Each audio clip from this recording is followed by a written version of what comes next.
نوراترا کے آخری روز جموں یونیورسٹی کے طلباء نے دریائے توی کو صاف رکھنے کے لیے صفائی مہم شروع کی۔ ملک کی دیگر ریاستوں کی طرح عقیدت مندوں نے جموں کے دریائے توی میں پوجا پاٹ کی۔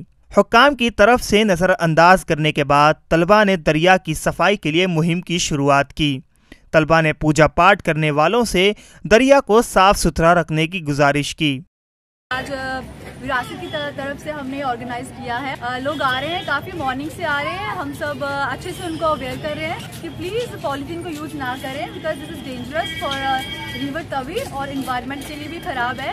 لوگ ابھی بھی اتنا اویئر نہیں ہے، ان کو پتہ نہیں ہے کہ پالیتھین کے ڈی میرٹس کیا ہیں، ڈس ایڈوانٹیجز کیا ہیں۔ یہاں پر ٹیم وراثت کو ریپرزینٹ کرنے آئے ہیں اور ہمارا مین مدعا ہے کہ ہم توی کو صاف کریں۔